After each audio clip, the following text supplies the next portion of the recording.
My girlfriend said, if you don't ask me to marry you, I'll go back to my ex, so on Valentine's Day, I took her out to dinner and dumped her at the exact moment she expected a ring.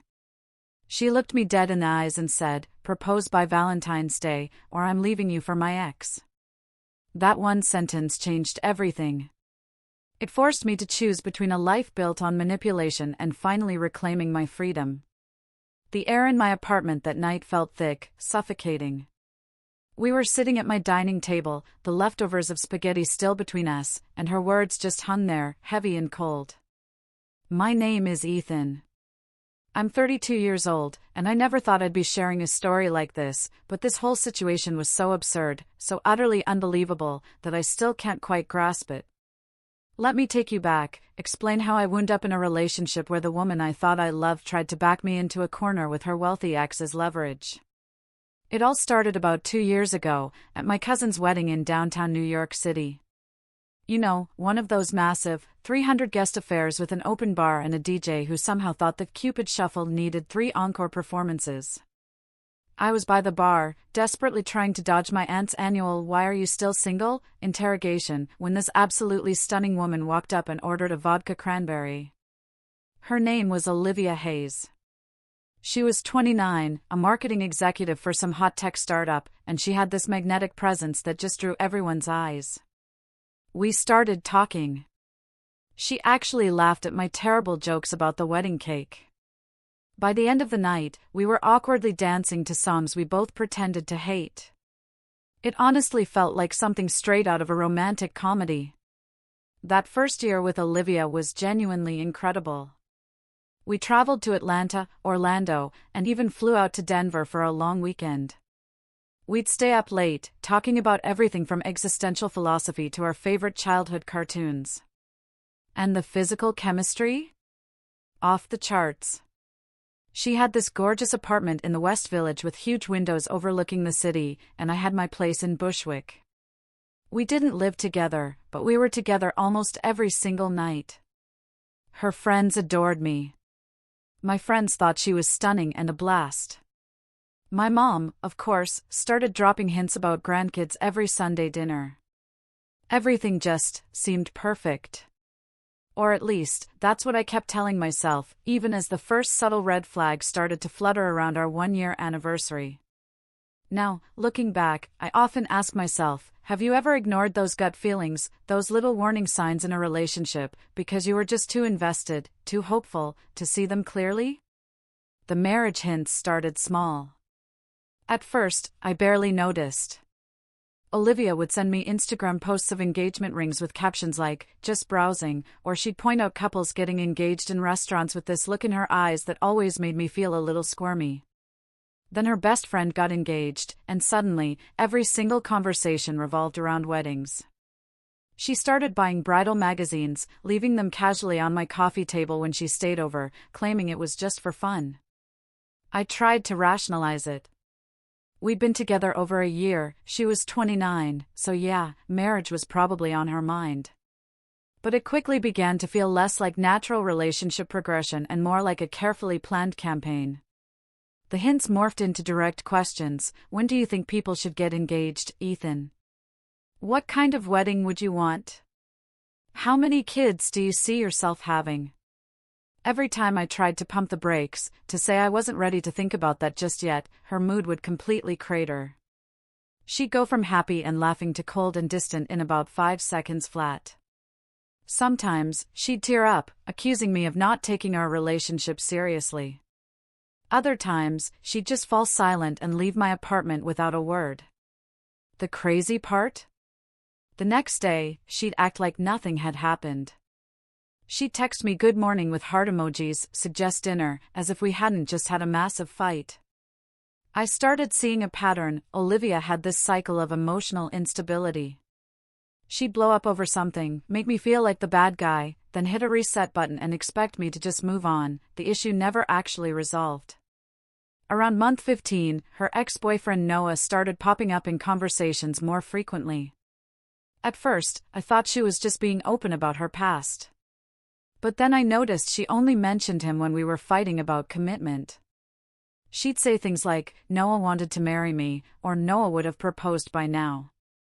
I'd just sit there, wondering why she kept comparing me to a guy she supposedly didn't want anymore. I did some light social media lurking, I'm only human, right? And found out Noah was this super successful real estate developer. Luxury cars, expensive suits in all his photos, and apparently, he still followed Olivia on Instagram, liking most of her posts. The whole thing gave me this sick feeling in my stomach. It felt less like she was over him, and more like she was keeping him as a backup plan, just in case I didn't work out. By month 18, things escalated. Olivia started making wedding venue visits. She'd come back gushing about a beautiful barn in upstate New York or an elegant ballroom downtown. I felt like I was being pulled into a current I couldn't escape. One night, at her apartment, I tried to have an honest conversation.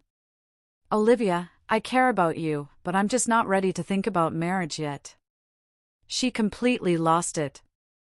Crying, yelling that I was wasting her time, that she could be with someone who actually valued her, that her biological clock was ticking, and I was being selfish by not committing.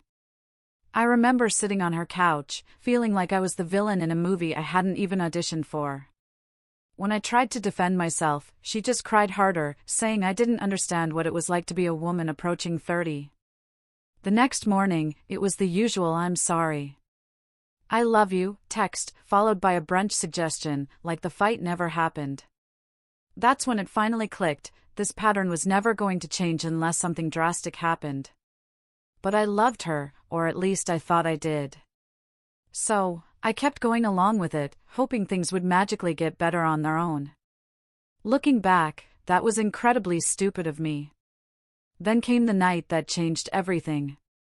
Honestly, I should have seen it coming. Olivia had been extra sweet all week, cooking dinner at my place, being super affectionate, not mentioning marriage once. I actually thought maybe we'd turned a corner. It was a cold night in January. We were sitting at my dining table, eating spaghetti she'd made. Everything felt comfortable, normal. And then she looked at me with this completely calm, almost chilling, expression and said, "I need to tell you something important." My stomach immediately plummeted. I knew, with absolute certainty, whatever was coming wasn't good. She put down her fork, looked me straight in the eyes, still with that eerily calm expression, and said, "If you don't propose to me by Valentine's Day, I'm going back to Noah." The whole room just went silent. All I could hear was the pounding of my own heartbeat in my ears. I sat there, frozen, trying to process what she'd just said. This wasn't a conversation or a discussion. This was an ultimatum, delivered as if she were negotiating a business deal. And the crazy part was how casual she sounded about it, like she was telling me what she wanted for breakfast. She went on, explaining that Noah had been texting her recently, that he'd told her breaking up was the biggest mistake of his life, that he was ready to propose whenever she wanted. She said all of this while looking at me like she expected me to panic, to immediately pull out a ring. I could see in her face that she thought this was a brilliant strategy. Threatening to leave me for her rich ex-boyfriend would surely make me realize what I was about to lose, force me to commit. But instead, something completely different happened inside my head. I looked at her, sitting there so confident, so satisfied with herself. And this wave of absolute clarity washed over me. It was so intense it almost felt physical. I realized that this woman didn't love me. She was trying to trade me like a stock that wasn't performing well enough. The thought kept hammering in my mind, if someone truly loves you, they don't threaten to leave you for someone else unless you marry them. They don't use another person as leverage to manipulate you into the biggest decision of your life.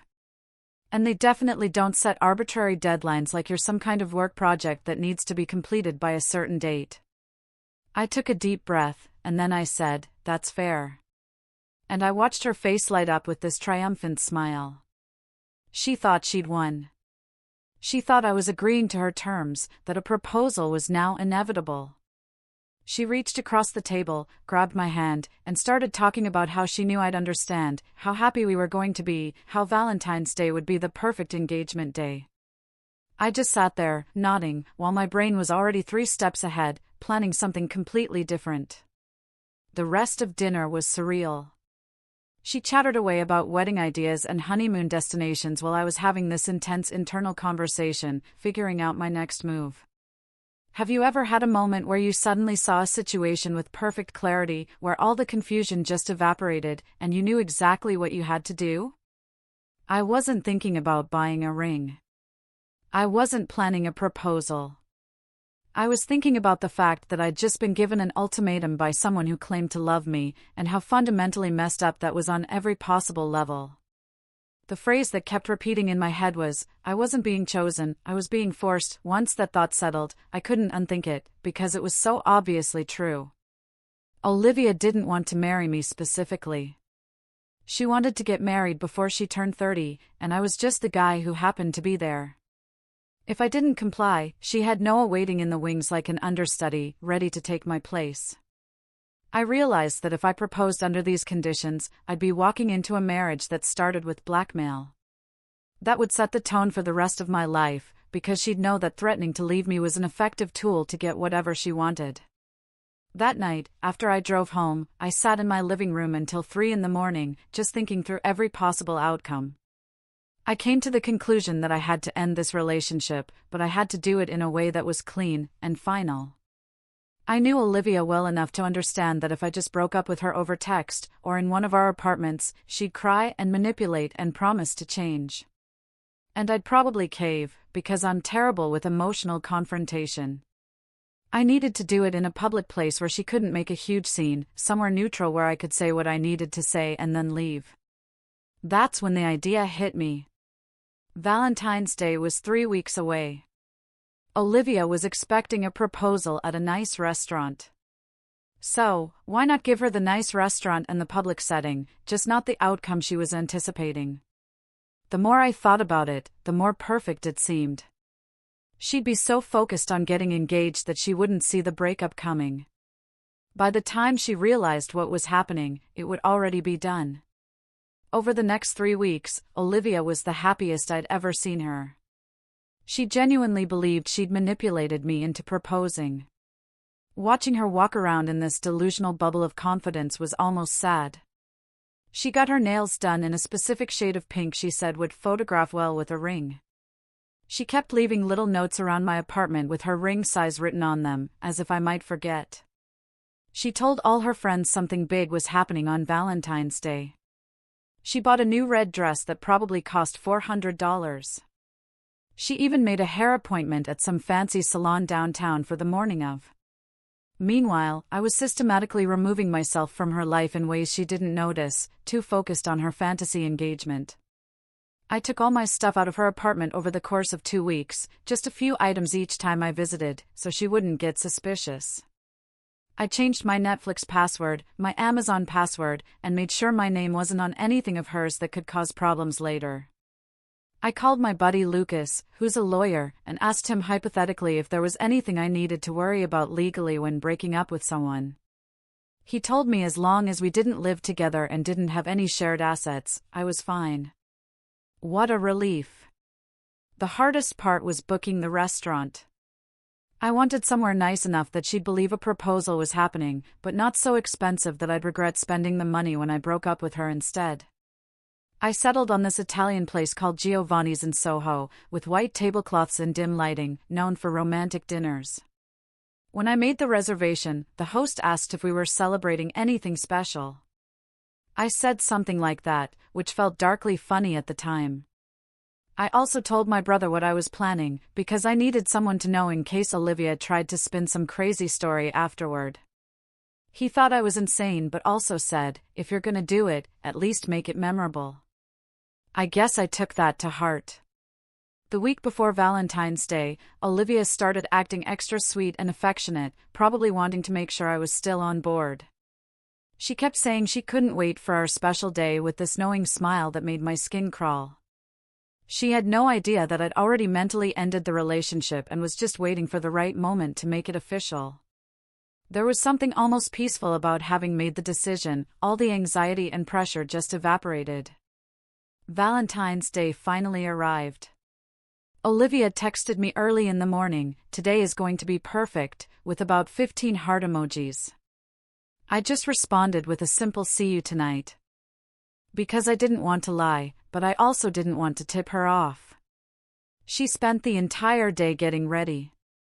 Spa, elaborate curls, the red dress, expensive heels. When I picked her up at 6:30, she looked absolutely stunning, completely convinced she was about to get engaged. The drive to the restaurant was torture. She kept talking about how romantic the night was going to be, how she'd always remember this day, how grateful she was that I'd finally come around to her timeline. I just gripped the steering wheel, focusing on the road. We pulled up to Giovanni's. The valet took my car. As we walked toward the entrance, Olivia grabbed my arm and whispered, "This is perfect." And I thought to myself, she was right. It really was perfect, just not in the way she imagined. The hostess led us to a corner table, probably the most romantic spot in the entire restaurant, with candles flickering and a perfect view of the city lights through the floor-to-ceiling windows. Olivia was practically glowing with anticipation as she sat down, smoothing out her red dress. She kept looking at me with these expectant eyes, like she was waiting for me to drop to one knee right there, before we even ordered drinks. I could see her hands trembling slightly as she picked up the menu, pretending to read it, even though I knew she wasn't processing a single word. The waiter came over and took our drink orders. Olivia got champagne, of course. I ordered a beer. I needed something to keep me grounded in reality while this whole surreal situation played out. When the waiter left, she reached across the table, put her hand on mine, and started talking about how she'd been thinking about this moment for so long, how she knew we were meant to be together, how Valentine's Day was always her favorite holiday. I just nodded along, mentally rehearsing what I was going to say. The appetizers came out about 15 minutes later, some kind of fancy bruschetta that Olivia barely touched, too nervous and excited. I ate mine slowly, because I knew that once these plates were cleared, everything was about to change. I waited until the waiter took away our appetizer plates and promised the main courses would be out in about 10 minutes. That's when I made my move, because the timing needed to be perfect. I reached across the table and took both of Olivia's hands in mine. Her eyes immediately filled with tears of joy. She thought this was it. This was the moment she'd been manipulating me toward for months. She was already starting to smile, that huge, engaged girl smile I'd seen on Instagram 1,000 times. I took a deep breath. "Olivia," I said, "I need to tell you something important." She nodded enthusiastically, like, "Yes, yes. Say it. Ask me." I looked her right in the eyes and said, "I don't want to marry you. I never want to marry you. And this relationship is over." I watched her face go through about 5 different emotions in the span of 2 seconds. First, there was confusion, like she didn't understand the words I just said. Then there was shock as the meaning started to sink in. Then disbelief, like surely this was some kind of joke. Then anger, as she realized I was completely serious. And finally, this raw devastation that almost made me feel bad, except I remembered why I was doing this in the first place. She pulled her hands away from mine like I'd burned her and just stared at me, her mouth open. For maybe 10 seconds, she didn't say anything at all, which was the longest I'd ever seen Olivia go without talking. Then the questions started pouring out in this frantic stream. "What do you mean? Is this because of the ultimatum? Is there someone else?" I calmly explained that you don't threaten someone with their replacement if you actually love them. I told her that the moment she gave me that ultimatum about Noah, she'd shown me exactly what I was worth to her, and that worth was conditional and came with a deadline, like a business contract. I said that marriage should come from love and mutual choice, not from blackmail and manipulation. And I refused to start a life with someone who'd already proven they'd use emotional pressure to get what they wanted. Olivia's face went from pale to bright red. She started getting loud. Not quite yelling, but definitely loud enough that the couple at the next table glanced over with concern. She said I'd wasted her time, that I'd led her on, that I'd promised her a future. I just sat there thinking about how none of that was actually true, because I'd never promised anything except to be honest about my feelings. She accused me of planning this whole thing just to humiliate her. And honestly, she wasn't completely wrong about that, because I definitely could have broken up with her at her apartment or somewhere private. But I also knew that doing it publicly meant she couldn't guilt me into staying or manipulate me with tears in the privacy of one of our homes. The waiter approached our table, looking uncomfortable. He could obviously tell something was wrong. He asked if everything was okay. I said we were fine and asked if he could bring out any dessert that might have been ordered ahead of time. Olivia looked at me with this confused expression because she had no idea what I was talking about. But I had a strong suspicion, based on how confident she'd been, that something special was waiting in the kitchen. The waiter nodded slowly and disappeared back toward the kitchen, looking relieved to escape the tension. Olivia stood up from the table. "You're going to regret this," she hissed, with this venom in her voice I'd never heard before. She grabbed her purse, and I could see her hands shaking as she pulled out her phone. I assumed she was calling an Uber, because there was no way she'd sit through dessert with me now. Have you ever made a decision that felt ruthless in the moment, but absolutely necessary for your future? She stood there next to the table for what felt like an eternity, probably waiting for her ride to show up. Neither of us said a word, because there was nothing left to say. Then the waiter came back out, carrying a small plate with what looked like a custom chocolate dessert. As he got closer, I could see words written across the top in elegant white frosting. He set it down on the table, and the words, "Say yes," were staring up at both of us. The whole situation became so absurd that I almost started laughing. Olivia had apparently pre-ordered this dessert weeks ago, probably right after she gave me the ultimatum, assuming that I'd proposed during dinner, and that this dessert would be the perfect moment to celebrate our engagement. The waiter stood there looking deeply confused about why a couple who was clearly breaking up had an engagement dessert. Olivia's face went from angry to completely mortified as she realized what had just happened. I looked at the dessert, then at her, and said, "That's really something." I could see her trying to decide whether to run out of the restaurant immediately or stay and try to salvage some dignity. She chose to leave. She turned and walked as fast as she could in those expensive heels toward the exit. And I sat there, alone at the table, with this say yes dessert and the attention of half the restaurant on me.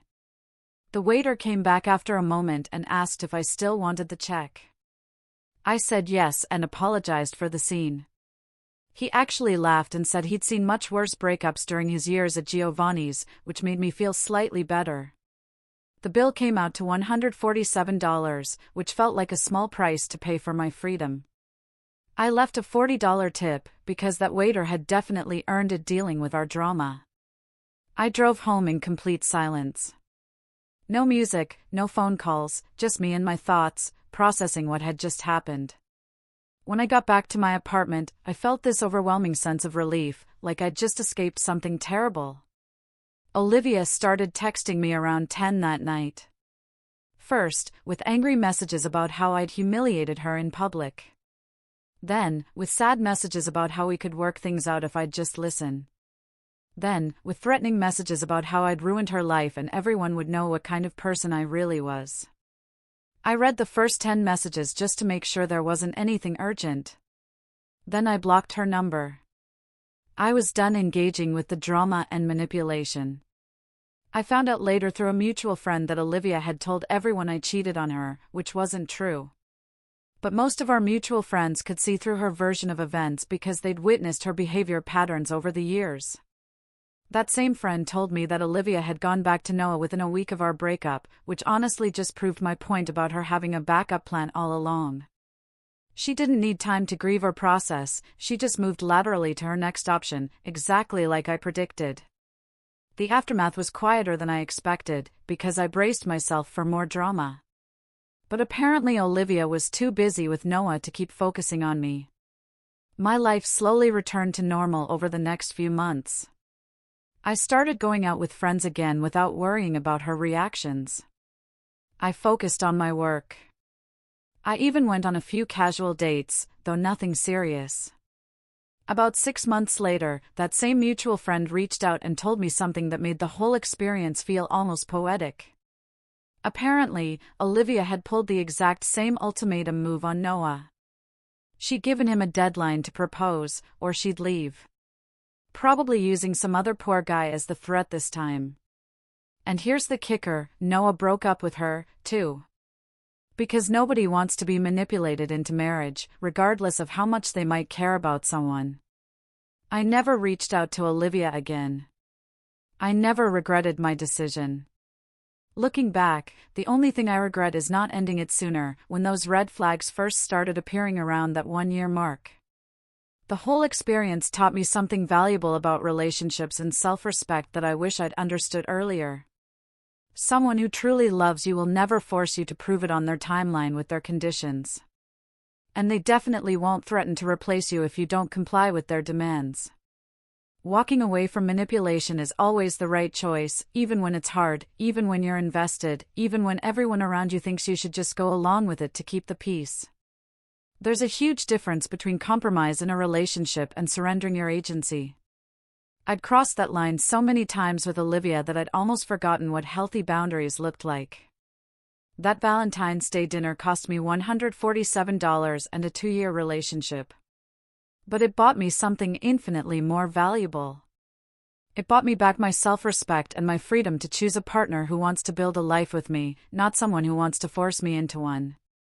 There's only one thing more expensive than leaving a toxic relationship, and that's staying in one and paying for it with years of your life that you'll never get back. I'm grateful every day that I chose the cheaper option.